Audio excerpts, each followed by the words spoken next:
Hello, good morning students. Today in 12th class physics we are continuing our discussion on AC. Alternating current में we have studied about the sinusoidal type of AC. AC जो अभी हम लोगों ने study कर लिया, I is equal to Im sin omega t. This is varying continuously with respect to time in terms of magnitude and direction. This Im is termed as the peak value. ये peak value है. This is also termed as what? The amplitude of current. इसको अभी हम लोग amplitude of current भी बोलते हैं. और ये I जो है, this is the instantaneous value. And this is changing continuously with respect to time. So the next question arises of measuring this AC. तो इस AC को मेजर करने के लिए अभी हम लोगों ने फिर I average कैलकुलेट किया for one cycle, and for one cycle it was found that the average current was equal to 0. Then the average value of current was calculated for half cycle. तो half cycle के लिए बच्चों ये जो average आया था ये 2I0 divided by pi आया, और इसको 2Im अपॉन पाई, सॉरी I0 भी लिखते हैं कुछ बुक्स में 2Im upon pi which is equal to 0.637 Im. अब इसमें अभी हम लोगों ने ये बोला था करंट का जो वेरिएशन है बच्चों विद रिस्पेक्ट टू टाइम, ये ऐसा कुछ था साइन के हिसाब से, जैसा साइन फंक्शन चेंज होता है वैसे वैसे करंट की वैल्यू चेंज होगी. And these values were termed as the peak values. ये Im है और ये minus Im. So we had calculated the average value for one cycle. Then we had calculated the average value for half cycle. Half cycle के लिए कुछ value आ रही है, लेकिन अगर वन फुल साइकिल ले लें तो अभी हम लोग बोलते हैं for one full cycle the average was equal to 0. और अभी हम लोगों ने बोला था करंट या कोई भी फिजिकल क्वांटिटी अगर आप मेजर कर रहे हैं तो इंस्टेंटेनियस वैल्यू की जगह we will try to measure a value which can be measured with the help of machine. Current अगर आप इंस्टेंटेनियस वैल्यू मेजर करने की कोशिश करो तो ये मेजर नहीं होगा. क्यों? इसका रीजन क्या है? Because these variations are taking place at a very fast rate. इसमें ये जो वेरिएशन अभी हम लोगों ने दिखाया this is termed as one cycle, and for the AC which we are using in our houses, जो हमारे घरों में इलेक्ट्रिसिटी सप्लाई हो रही है, ऐसे 50 cycles are completed in 1 second. तो फिर अभी हम लोगों ने क्या किया था कि इंस्टेंटेनियस वैल्यू मेजर नहीं कर सकते, average value for one cycle 0 होती है, और हाफ साइकिल के लिए 2I0 अपॉन पाई. तो इतने से टाइम के लिए एवरेज वैल्यू अभी हम लोग कैलकुलेट करेंगे, लेकिन अगर ये बहुत लंबे समय के लिए निकालोगे तो once again this will be equal to 0. So what we say next concept which we defined was IRMS, है ना. तो IRMS अभी हमने कैसे डिफाइन किया था उसी को अभी हम लोग आज आगे बढ़ाएंगे. तो IRMS अभी हम लोगों ने बोला था this is the average of the squares of the current. आपने करंट की जितनी भी इंस्टेंटेनियस वैल्यूज हैं बच्चों, जितनी भी इंस्टेंटेनियस वैल्यूज हैं सभी को स्क्वायर किया, सभी को स्क्वायर करने के बाद इनका एवरेज ले लिया. और एवरेज लेने का तरीका अभी हमने बहुत सिंपल बताया है, ये आप याद रखिएगा. आप इंस्टेंटेनियस वैल्यूज को स्क्वायर करो और dt से मल्टीप्लाई करो, 0 से t लो और फिर डिवाइड कर दो किससे, 0 से t integration of dt. This is the average and this we calculated as what Im by root 2. ये अभी हम लोगों ने बोला था this was purely what a mathematical concept. हम लोगों ने बोल दिया था root mean square value this was termed as what the root mean square value. अब इसको रूट मीन स्क्वायर वैल्यू कैसे डिफाइन किया था, सॉरी इसमें अभी हम लोगों ने mean square current, this was defined as the mean square current. Mean square current कैसे डिफाइन किया था, इंस्टेंटेनियस वैल्यूज को स्क्वायर किया और सारी वैल्यूज को ऐड किया और टाइम से डिवाइड कर दिया. फिर इसका जो एवरेज आएगा उसको अभी हम लोगों ने एक नया नाम दिया था root mean square value of current. तो root mean square value of current ये एक मैथमेटिकल कॉन्सेप्ट निकाला है, मैथमेटिकल कॉन्सेप्ट है, लेकिन ये फिजिक्स से भी रिलेट होता है. कैसा रिलेट होता है आज अभी हम लोग इसको नए तरीके से डिफाइन करेंगे. तो इसमें बच्चों अभी हम लोग करने क्या वाले हैं, हम लोगों ने ये बोला था कि आप I को स्क्वायर करोगे स्क्वायर कर दिया। इस डेफिनेशन को अच्छे से समझना, रूट मीन स्क्वायर, है ना। तो अभी हम लोगों ने क्या किया, पहले सभी वैल्यूज को स्क्वायर किया, फिर उसके बाद उन सभी का एवरेज निकाला। एवरेज निकालने के लिए अभी हम लोग क्या करेंगे ये बता दिया। फिर उसके बाद क्या करेंगे, उसके बाद फिर जो वैल्यूज आएंगी उसका रूट ले लेंगे। स्क्वायर किया था, मीन निकाला, अब चूंकि स्क्वायर किया था इसलिए रूट भी लेंगे। And this we found out to be equal to what, this was equal to Im divided by root 2, this we had calculated. अब इसी root mean square value of current को अब हम लोग फिजिक्स के टर्म्स में, ये एक मैथमेटिकली अभी हम लोगों ने डेफिनेशन ली थी और कैलकुलेट करके भी दिखाया था, this we had discuss in the previous class. तो अब इस root mean square value of current की डेफिनेशन को अब हम लोग आगे बढ़ाएंगे। जो मैथमेटिकल एक कॉन्सेप्ट था, ये इंपॉर्टेंट क्यों है, ये अब हम लोग फिजिक्स के टर्म्स में इसको समझने की कोशिश करेंगे। So what we actually did is I is equal to Im sine omega t था, करंट को स्क्वायर किया, फिर इसको सारे स्क्वायर ऑफ द करंट को ऐड किया और फिर उसके बाद क्या किया, टाइम से डिवाइड कर दिया और स्क्वायर किया था, इसलिए फिर फाइनली अभी हम लोग क्या करेंगे, इसका स्क्वायर रूट ले लेंगे। तो ये root mean square value of current अभी हमने ऐसे डिफाइन किया था। अब देखो, अब हम लोग एक नया कॉन्सेप्ट ले रहे हैं कि भाई करंट आप किसी भी रेजिस्टेंस में पास करें। जैसे suppose for example if you are having a resistance R, just try to understand the concept, then we'll be taking the actual definition. Suppose this is a resistance R, अब इसमें आपने ये alternating current लगाया। अब ये alternating current अगर आप लगाओगे तो ये वाली value of current या फिर ये वाली value of current, any value of current cannot be measured directly because these changes are taking place at a very fast rate. फिर उसके बाद क्या होता है बच्चों, नेगेटिव साइकिल स्टार्ट होती है और नेगेटिव साइकिल में करंट जो है ऑपोजिट डायरेक्शन में फ्लो करता है। तो इसमें वैल्यूज इंक्रीज हो रही हैं, फिर डिक्रीज हो रही हैं, जीरो हो रही, फिर ऑपोजिट डायरेक्शन में इंक्रीज हो रही है, becomes maximum, then again decreases to zero. तो हम लोग को करना क्या होगा, तो अभी हम लोग ये कहते हैं बच्चों, ये एवरेज वैल्यूज का कॉन्सेप्ट तो काम का नहीं है, लेकिन अभी हम लोग ये कहते हैं what ever be the value of current passing through a resistance, what ever be the value, heat will be generated by this current. अगर आप ये कम करंट पास करोगे तो भी हीट जनरेट होगी, अब आप इसमें एक ये वाला करंट पास करोगे तो भी हीट जनरेट होगी, ये करंट पास करोगे या डिक्रीजिंग करंट पास करोगे, हीट विल बी जनरेटेड। और अगर ऑपोजिट डायरेक्शन में, सपोज इस डायरेक्शन में करंट पास कर रहे थे, अब अगर आप ऑपोजिट डायरेक्शन में करंट पास करोगे तो भी अभी हम लोग बोलेंगे हीट जनरेट होगी। So we can say the generation of heat through a resistance does not depend on the direction of current. आप इस डायरेक्शन में करंट पास करें तो भी हीट जनरेट होगी, ऑपोजिट डायरेक्शन में अगर आप करंट को पास करोगे तो भी हीट जनरेट होगी।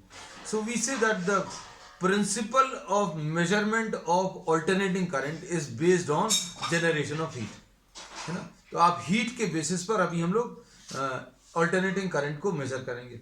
अब कैसे मेजर करेंगे ये भी समझने की कोशिश करना, just try to understand the concept, then we will be making a definition also, है ना। अब हम लोग इसमें ये कहते हैं कि बच्चों आप एक रेजिस्टेंस ले लो R और उतना ही आइडेंटिकल रेजिस्टेंस, जैसे एक R ले लिया, मतलब एक वैल्यू ऑफ R ले ली, उसके दो रेजिस्टेंसेस ले लिए, दो आइडेंटिकल रेजिस्टेंसेस ले लिए। अब इसमें आपने एक AC पास किया कुछ डेफिनेट टाइम के लिए, AC जो आपने पास किया, suppose 1 cycle of AC is applied, 1 cycle of AC is applied, और फिर आपने क्या किया, उसी रेजिस्टेंस में उतने ही टाइम के लिए आपने एक कांस्टेंट करंट पास किया, एंड सपोज ये दोनों ही सेम अमाउंट ऑफ हीट अगर जनरेट कर रहे हैं तो इस कांस्टेंट करंट को अभी हम लोग root mean square value of current बोलते हैं। अच्छे समझना, अब हमने क्या बोला, हमने बोला take two identical resistances and in one of these you are applying 1 cycle of AC, 1 cycle of AC मतलब t सेकेंड्स, आपने t सेकेंड्स के लिए इस रेजिस्टेंस में आपने AC अप्लाई किया और उसने हीट जनरेट कितनी की, H हीट जनरेट की। अब उसी रेजिस्टेंस में उतने ही टाइम में उतनी ही हीट जनरेट करने वाला जो करंट रहेगा उसको root mean square value of current बोलेंगे। तो ये एक नई डेफिनेशन आ गई। तो क्या ये डेफिनेशन से आरएमएस वैल्यू जो मिलेगी हम लोगों को वही वैल्यू मिलेगी कि कुछ अलग आएगी, ये अब हम लोग देखेंगे, है ना। तो अब हम लोग इसमें बोल रहे हैं I R M S will be equal to I M by root 2, है ना। अब देखना, अब इसकी सबसे पहले तो अब हम लोग डेफिनेशन समझ लिए। डेफिनेशन फिर से एक बार बता दें। To identical resistances in one of these one cycle of AC is applied, that means AC is applied for t second and it generates a heat H, and उसी रेजिस्टेंस में उतने ही टाइम में उतनी ही हीट जनरेट करने वाला एक constant current, उसको अभी हम लोग क्या root mean square value of current बोलेंगे। तो अब हम लोग क्या बोलेंगे, definition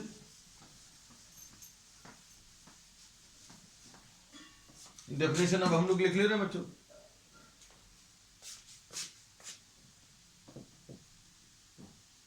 root mean square value of current. अब इसमें अभी हम लोग ये बोलेंगे root mean square value of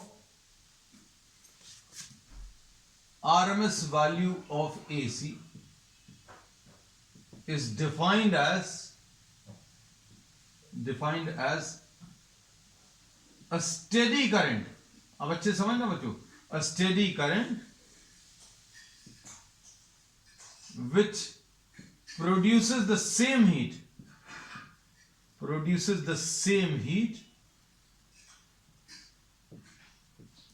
as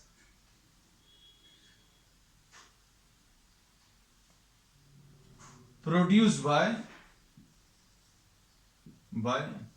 the AC pass through the same resistance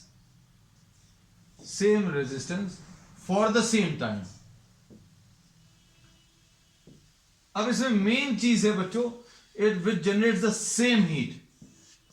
हमने बोला एक कांस्टेंट करंट ले लो और वो कांस्टेंट करंट अगर सेम हीट जनरेट कर रहा है जितना एसी ने जनरेट किया है, तो इस कांस्टेंट करंट को अभी हम लोग root mean square value of current बोलेंगे, है ना। तो अब देखो बच्चों, अब हम लोग इसमें ले रहे हैं suppose I is equal to I M sine omega T. यहां पर लिख ले रहा बच्चों, I is equal to I M sine omega T is applied to is passing through a resistance R। अब इसमें take a small time interval, take a small time dt।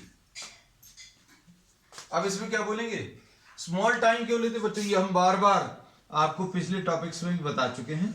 अगर आप एक छोटा सा टाइम इंटरवल लोगे तो छोटे से टाइम इंटरवल में आप करंट को कांस्टेंट मान सकते हो, है ना। Take a small time interval dt for the small time for small dt I can be assumed to be constant,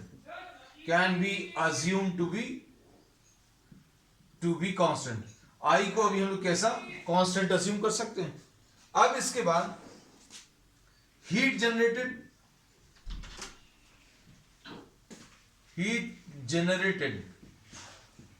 for the small time,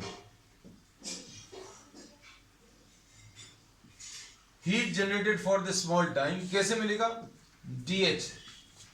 heat कैसे मिलेगा बच्चों, I square into R into D T. अब I की वैल्यू कितनी है, I M square sine square omega T D T, ऐसा कुछ आगे। अब हम लोगों ने एक छोटा सा टाइम इंटरवल लिया, फिर एक और छोटा सा टाइम इंटरवल लेंगे, फिर एक और छोटा सा टाइम इंटरवल लेंगे।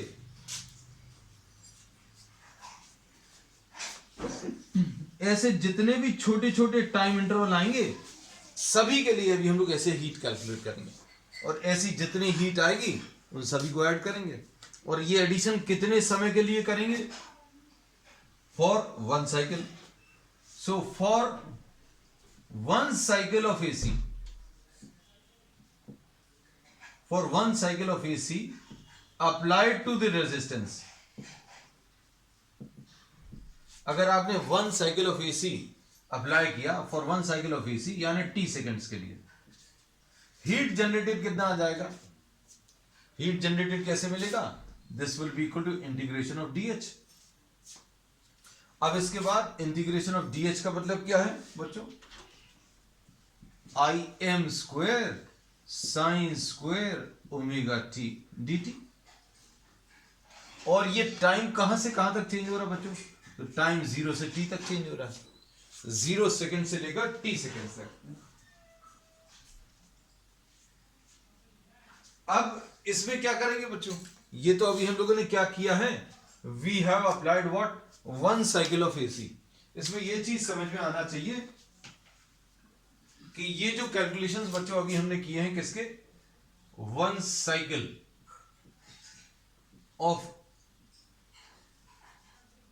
Cycle of AC is applied, है ना। टाइम अभी आप कुछ भी ले सकते हो, लेकिन वन साइकिल के कैलकुलेशंस कर लेना, and the same calculations will apply for a longer time also. अब इसके बाद अभी हमने क्या बोला? रूट मीन स्क्वायर वैल्यू क्या है बच्चों? It is defined as a steady current. Steady current मतलब एक constant current which produces what? The same heat pass through the same resistance for the same time। काम की चीजें अभी हमने अंडरलाइन कर ली हैं, देखना। अब इसमें रूट मीन स्क्वायर वैल्यू को बहुत सिंपल तरीके से डिफाइन किया हुआ है, और क्या बोल दिया बच्चों? It is root mean square value of AC is defined as the steady current, मतलब I R M S square R into T. This will be the heat generated by what? By what? The root mean square value of current। तो अब हम लोग इसमें ये लिख दे रहे हैं, suppose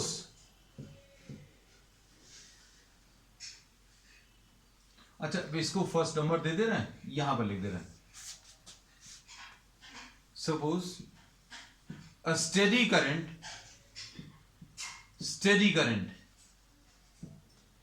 IRMS is passed through R for a time। कितने टाइम के लिए बच्चों? जितना अभी हम लोगों ने यहां पर लिया था। ये टाइम कितना लिया था? वन साइकिल ऑफ एसी कितने समय के लिए लिया था? ये टी सेकेंड्स के लिए। अब यहां पर क्या कर रहे हैं? Steady current,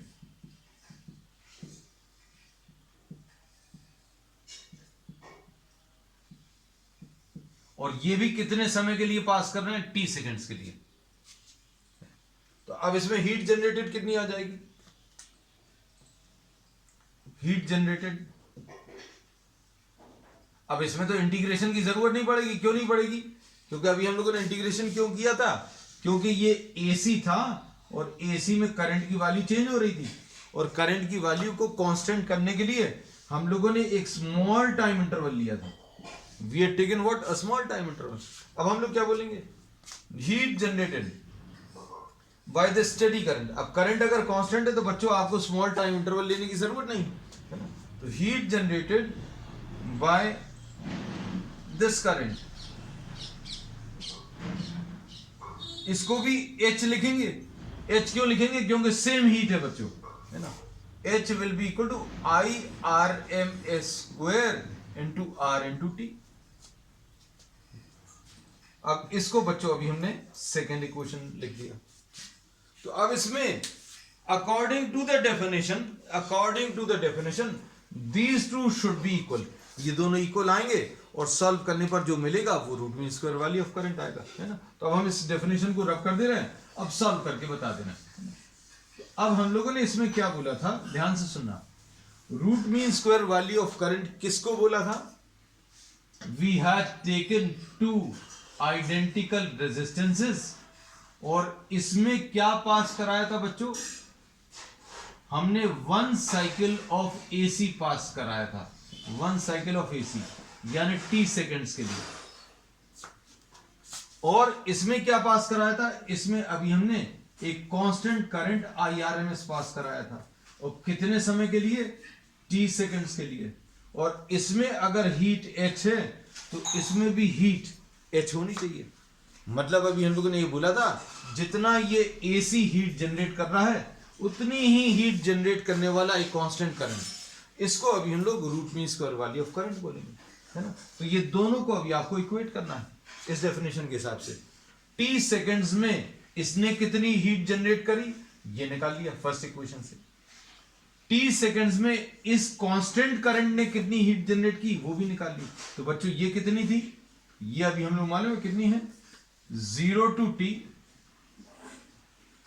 Im square sine square omega t dt, ऐसा कुछ है। और इस वाले ने कितनी हीट जनरेट की थी, इसको अभी हम लोगों ने IRMS square into R into t। बस अब आप इसको सॉल्व कर लीजिए तो IRMS मिल जाएगा। इसको रब कर दे रहे बच्चों, देखना ध्यान से। तो इस डेफिनेशन को अगर आप अच्छे से देखेंगे तो इसमें बच्चों एक चीज छूट गई है हमसे, यहां पर ये R छूट गया है। So we have left out R and we have written down R। ये देखो R बच्चों यहां पर तो था, here we had not written, सिर्फ I को स्क्वायर करके लिख दिया था, R छूट गया था। So we have written this R here also and we have written this R here also. तो अब इसमें अगर आप देखें अच्छे से तो क्या होगा, IRMS square will be equal to 0 to t R into Im square sine square omega t dt divided by R and t। तो इसमें R और R कैंसिल होगा। डेफिनेशन बच्चों बिल्कुल परफेक्टली वही है। इसमें ये क्या चीज है, ये I है, I स्क्वायर dt, ये I स्क्वायर है और ये dt है। तो डेफिनेशन यही आती थी, है ना। अभी हम लोगों ने यही कहा था मीन स्क्वायर करंट, तो ये बच्चों मीन स्क्वायर करंट ही है, I स्क्वायर dt 0 से t, और कहां किससे डिवाइड करना, t से डिवाइड करना। अब इसको सॉल्व कर लो, तो सॉल्व करने पर ये कितना आ जाएगा, Im square divided by t, this is what you get, and this will B sign square omega t dt। कहां से कहां तक, 0 से t तक। अब इसमें क्या करेंगे बच्चों, इसको Im square divided by t लिख दिया, साइन स्क्वायर ओमेगा टी को क्या लिखेंगे बच्चों, तो साइन स्क्वायर ओमेगा टी को हम लोग 1 minus cos 2 omega T divided by 2 omega लिख सकते हैं। और कहां से कहां तक करना है बच्चों इंटीग्रेशन, 0 से t तक करना है, तो ये 0 से t लिख लिया। आई एम सॉरी, इंटीग्रेशन 0 से t। अब इसमें क्या करेंगे, Im square divided by 2 omega t, ऐसा कुछ आया। अब इसके बाद 1 का इंटीग्रेशन कितना आएगा, तो 1 का इंटीग्रेशन t आएगा, और cos 2 ओमेगा t का कितना आएगा बच्चों, sine 2 omega t divided by t के साथ जो नंबर है, ये देखो बच्चों ये 2 ओमेगा तो बाहर लिख लिया, ये लिखा हुआ है ना। तो इसको अभी हम लोग यहां पर लिख दे रहे हैं, ये 2 ओमेगा ये अलग हो गया। Just 1 minute, just to avoid confusion। इसको अभी हम लोगों ने क्या लिख दिया, this will be written as Im square divided by t, इसको 1 minus cos 2 omega t divided by 2, sine square theta का फॉर्मूला बच्चों, साइन स्क्वायर थीटा का 1 minus cos 2 theta divided by 2। कहां से कहां तक है बच्चों, ये 0 से t तक है। ये अभी हम लोगों ने जो फॉर्मूला अप्लाई किया वो कौन सा फॉर्मूला है, ये है साइन स्क्वायर थीटा का 1 minus cos 2 theta divided by 2, है ना। 2 ओमेगा नहीं आएगा, वो अभी हमने गलत लिखा था। अब इसके बाद अभी हम लोग क्या करेंगे बच्चों, अब इसके बाद इस 2 को अभी हम लोग बाहर लिख सकते हैं, this will be I M square divided by 2, ऐसा कुछ आएगा। उसके बाद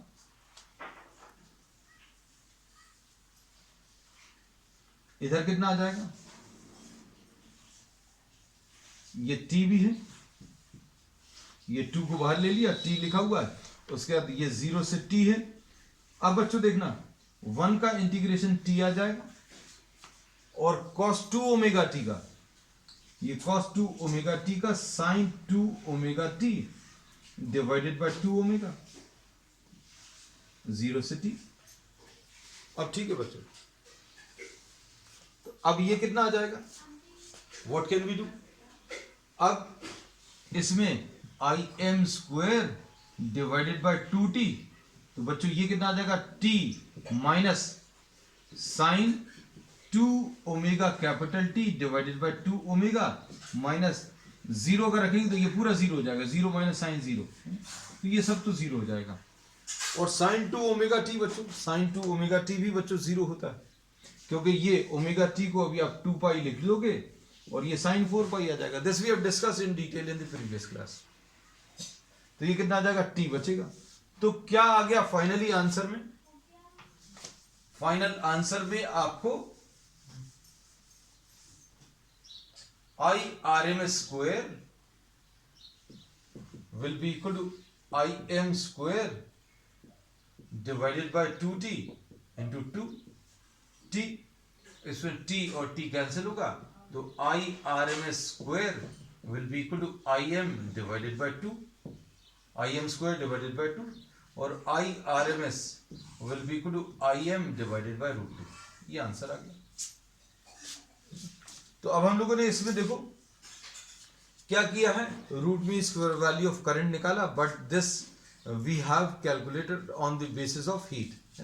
तो ये बच्चों कितनी आई है, अगर आप इसको सॉल्व करोगे तो ये I M into root 2 divided by root 2 into root 2, तो ये आ जाएगा कितना, I M into root 2 divided by 2, यानी ये 0.707 आई एम आया। तो अब हम लोगों को ये पता चल गया, क्या पता चला कि root mean square value of current क्या होता है। और ये root mean square value of current एक मैथमेटिकल कॉन्सेप्ट था, जिसमें अभी हमने इंस्टेंटेनियस वैल्यूज को स्क्वायर करके एवरेज निकाला था, और एवरेज निकालने के बाद फिर अभी हमने उसका स्क्वायर रूट लिया था। लेकिन इसका इफेक्ट जो है रियल है, रियल इसलिए है क्योंकि अभी हम लोगों ने इसमें क्या बताया है कि this is basically based on the principle of Joule's heat. ये जो डेफिनेशन है जूल्स हीट पर बेस्ड है। अब इसमें एक चीज और आपको बता दें, अगर आप इन सारी वैल्यूज को प्लॉट करेंगे तो ये वाली वैल्यू आई एम है यहां कहीं पर, और इसमें इसके जस्ट नीचे थोड़ा सा बड़ा कर दें इसको डायग्राम को, इसमें suppose for example if you are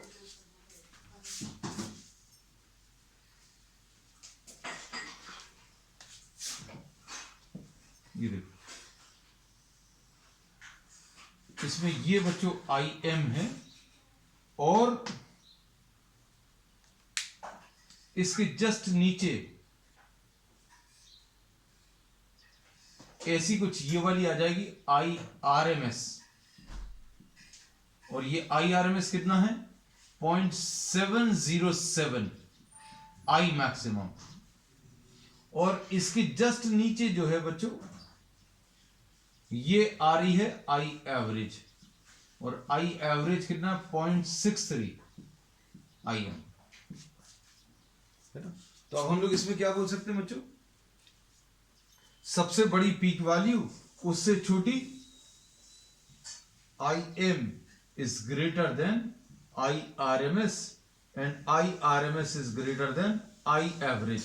ये आई एवरेज किसके लिए है बच्चों, हाफ साइकिल के लिए, and this will be greater than I average for 1 cycle. और इसमें ध्यान से सुनना, इसी से रिलेटेड एक टर्म है जो एमसीक्यूज के हिसाब से काम का है, क्या? Form factor. नेक्स्ट छोटी सी डेफिनेशन है बच्चों, form factor. This is defined as the root mean square value upon what the average value. अब रूट मीन स्क्वायर वैल्यू कितनी है बच्चों? Root mean square value 0.707 IM है, और एवरेज वैल्यू कितनी है बच्चों? 0.63 IM। इसमें ये दोनों कैंसिल हो जाएंगे और फाइनली जो वैल्यूज आपको मिलेंगी वो 1.11। तो form factor is defined as what? The ratio of the root mean square value to the average value for half cycle है। तो बच्चों अब आज के लिए इतना ही। We will continue with the remaining topics on the next one. That's all for today.